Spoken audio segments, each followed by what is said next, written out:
அதில் சிஜி வேறு இதில் இருந்தது. பட் அது ரொம்ப ரொம்ப நல்லா இருந்தது. எல்லாமே அந்த குழந்தைக்காக தான். அந்த சென்டிமெண்ட் இருக்குது படத்தில். சென்டிமெண்ட்டு மட்டும் இல்லை, அந்த செகண்ட் ஹாஃபில் அந்த சென்டிமெண்ட்டு தான் ரொம்ப அது டச் ஆகிற இடம். அதுதான் ஒரு குழந்தைக்காக. கார்டியன் என்ற டைட்டிலே வந்து என்ன சொல்ல வராங்க அப்படின்னு சொல்லும்போது, அந்த கார்டியன்ற டைட்டில் அந்த எண்டில் தான் எனக்கு வந்து திருப்தியாக இருந்துச்சு. It's really she is a Guardian for that girl அப்படின்ற ஃபீல் வந்துச்சு. அதுக்கு மேலே கதையை சொல்லக்கூடாதுல்ல. இந்த லேடி ஆர்டிஸ்டில் அந்த அவங்க அம்மாவை நடித்தவங்க எல்லாருமே ரொம்ப நல்லா பண்ணியிருந்தாங்க. தங்கதுரை ஆஸ் யூஷுவல், நீயும் மொட்டை ராஜேந்திரனும் பின்னிட்டீங்க. காமெடி இருக்குது, ஆக்ஷன் இருக்குது, நல்ல சாங்ஸ் இருக்குது, எமோஷன்ஸ் இருக்குது, ஹாரர் படத்துக்குரிய விஷயங்களும் இருக்குது, நிறைய எல்லாமே இருக்குது. என்னுடைய படங்களில் இருக்கிற மாதிரி எல்லா கலவையும் சேர்ந்த ஒரு படம் தான் அது. இப்போ கடைசியாக இயக்குநர்களுக்கு வரேன். இந்த சபரிகிரீசன், குரு சரவணன், இவங்க தான் இப்படி தான் பேர் வரும் என்னுடைய படங்களில், அவங்களுடைய பேரெல்லாம். இவங்க ரெண்டு பேரையும் வந்து ஆக்சுவலான கோவில் குட்டப்பாக்கு வந்து இந்த ரெண்டு பேர் தான் வந்து இந்த மலையாள படத்தை ஒன்று காமிச்சு நீங்கள் நடிக்கணும் அப்படின்னாங்க. அதுக்கப்புறம் தயாரிப்பாளர் ஆகிட்டேன்னு வச்சுக்கோங்க. அதில் வந்து நீங்கள் அவங்க அந்த படத்தை இயக்குனராக முதல்ல இருக்க வேண்டியது. அது அந்த படம் எடுக்கலைன்னும் போது நாளே எடுக்கும்போது நீங்களே பண்ணுங்கள் அப்படின்னு சொன்னதுன்னா அவங்களுக்கு ரொம்ப சந்தோஷம். ஆனால் பேர் எப்படி சபரிகிரீசன், குரு சரவணன் அப்படின்னு ரொம்ப இருக்கக்கூடாது, ஷார்ட்டாக கூப்பிட்ற மாதிரி இருக்கணும்னு சொல்லிட்டு ஒரு 10 பேர் எழுதி பார்த்ததுக்கு அப்புறம் வந்து சபரி சரவணன், இப்போ குரு சரவணன்ற பதில் சபரி சரவணன் சொல்லி இது பண்ணேன். நீங்கள் என்றைக்குமே ஆனால் நண்பர்களாக இருக்கணும். உங்களுக்குள்ள ஒத்துமை இருந்து அந்த கதைக்கும் உங்களுக்கு இதுவாக இருந்ததுன்னா டெஃபினட்டாக நீங்கள் ஒன்றா சேர்ந்து பண்ணுங்கள். அப்படி இல்லையா தனித்தனியாக பண்ணால் கூட உங்களுக்குள்ளே இருக்கிற அந்த ஃப்ரெண்ட்ஷிப் மட்டும் போகக்கூடாது அப்படிங்கிறத நான் சொல்லியிருக்கேன் அவங்கக்கிட்ட. ஏன்னா எல்லா விஷயத்துலையுமே ஒத்து வரணும் இல்லையா.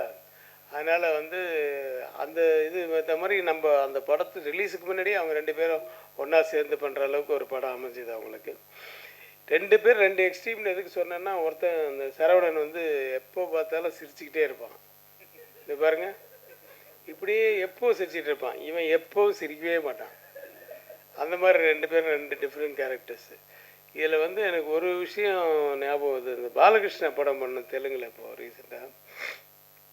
பாலகிருஷ்ணாவுக்கு வந்து யாராவது அவரை பார்த்து அப்படின்னு சிரிச்சிட்டா போதும், அவருக்கு ஒரே கோவம். ஏய் எந்துக்கு நவுத்துறாரு, ఎందుకురా ఆయన ఎందుకు నవ్వుతున్నారు, ఎందుకు నవ్వుతున్నారు அப்படின்னு ஒருத்தரும் யாராவது கூப்பிட்டு, டேய் ஏன்டா சிரிச்சேன், எதுக்குடா என்ன பார்த்து சிரிக்கிற அப்படின்னு. ஒன்றும் இல்லை சார். ஒரு வாட்டி ஏதோ ஒரு இவன் சரவணன் மாட்டிக்கினான். எப்படின்னா அப்போ ஃபேன் இல்லை திப்பி அப்படின்னு இவன் ஃபேனை திருப்பிட்டு அவருக்கு விக்கெல்லாம் கொஞ்சம் அப்படி அதிரமாக இருந்தோடனே இவன் சிரிச்சிட்டான். ஏய் எதுக்கு சிரிச்சு, எதுக்கு நவுத்துனாரு சார், நான் ஐயோ போய் அச்சிட போகிறாரு, நம்ம அசிஸ்டண்ட் வேறு அச்சுன்னு சொல்ல. இல்லை சார், நான் அசிஸ்டண்ட், அது நம்ம assistant director sir Saravanan sir அப்படின்னு. இதில் ஏதோ ஆப்போசிட் கேங்கு அப்படின்னு அவர் ஆப்போசிட் கேங்க இப்போ இப்படி கூட அவுத்துட்டு அடிச்சு கூடாண்டி ஏய் அப்படின்னு அடிக்க எழுந்துட்டாரு. நான் வந்து இப்போ போடா டேய் நீ ஏன்டா நிற்கிறேன்னா அப்போ திட்டி போ அந்த பக்கம் அந்த அப்படின்னு சொல்லிட்டு அவனை திருப்பி விட்டேன். ஸோ அவருக்கு வந்து எப்போவுமே ஒரு டவுட் இருக்கும் யார் பார்த்தாலும். ஆனால் ரொம்ப நல்ல மனுஷன், வெரி நைஸ் டு வாட். இதுலேயுமே வந்து பழக்கத்து இதிலெல்லாம் வந்து ரொம்ப நல்லவர். ஆனால் ஒரு எதில் விதத்தில் ஒரு சின்ன டவுட் இருக்கும். ஒரு வித்தியாசமான கேரக்டர். அவர்கிட்ட மாட்டி அடி வாங்கியிருப்பான், அன்றைக்கி தப்பிச்சான். ஸோ அந்த மாதிரி இவன் என்னன்னா எதுக்கு எடுத்தாலும் என்ன இது. இப்போ ஒரு சாம்சிஎஸ் சொன்ன மாதிரி தான் எல்லாம் போட்டுட்டு அப்படி திரும்பி பார்த்தோம். ரெண்டு பேரும் ஒருத்தன் அவன் சிரிச்சுட்டே இருந்துருவான், இவன் வந்து சைலண்ட்டாக இருந்துருவான். முடிவே எடுக்க முடியல. இது என்ன, இது நல்லா இருக்கா நல்லா இல்லையா, இது சொல்ல மாட்டானுங்கன்ட்டு. நான் கூட எனக்கு கூட அந்த மாதிரி அனுபவம்லாம் இருக்குது. நான் உங்களை சொல்ல, தேவா அப்படி தான். தேவா சைலண்ட்டாக தான் போடுவார். சோப்பு சீப்பு கண்ணாடி அப்படின்னு இந்த கிட்டாரை வாசிக்கிறவண்ணே அப்படி ஓ சும்மா இப்போ தான் கையே வைக்கிறாரு, அதுக்குள்ளே தலையாட்டுறாரு. அப்புறம் அவங்கள பார்க்கவே மாட்டேன். நான் பார்க்காம அப்படி கண்ணை முடிப்பேன். சார் என்ன சார் தூங்கிட்டீங்களா அப்படின்னு. இல்லை அவனுங்களை பார்த்தா பாட்டு நல்லா இருக்க மாதிரியே தோணும் அதனால் பார்க்க மாட்டார். அது மாதிரி அனுபவம்லாம் இருக்குது நிறைய. ஏன்னா அது நல்லா ஜாலியாக இப்போ இது பண்ணிவிட்டு நம்மளை உசுப்பேற்றி விட்ருவாங்க.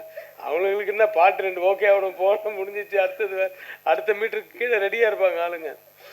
அந்த மாதிரி டைப்பு. ஸோ அதுதான் இவங்கக்கிட்ட அந்த மாதிரி தான். சபரி வந்து ரொம்ப லாஃப்டராக நான் அவனை பார்த்ததில்ல. ஒரு ரொம்ப சத்தம் போட்டு சிரித்து நான் பார்த்ததே கிடையாது. இத்தனைக்கும் என் அண்ணன் பையன் அவர் வந்து என்கிட்ட 10 வருஷமாக அசிஸ்டன்ட் டைரக்டராக இருக்கார். இருந்து இப்போ தான் டைரக்டராக இருக்கார். ஸோ இருந்தாலும் வந்து அவன் ஒருத்தர் ஒரு கேரக்டர் சொல்கிறார். பட் எனிவே எங்கிருந்தாலும் வாழ்க, நல்லபடி இன்னும் நிறைய படங்கள் எடுக்கணும். இந்த படமும் வந்து நிஜமாகவே வந்து நான் பார்த்ததுனால சொல்கிறேன், எல்லா கலவைகளும் இருக்குது. ஒரு சென்டிமெண்ட்லேருந்து எல்லாமே இருக்குது. ஸோ இது தியேட்டரில் மிகப்பெரிய வெற்றி அடையணும்ன்ட்டு எல்லாம் வல்ல இறைவனை வேண்டி வாழ்த்துக்கிறேன். நன்றி, வணக்கம்.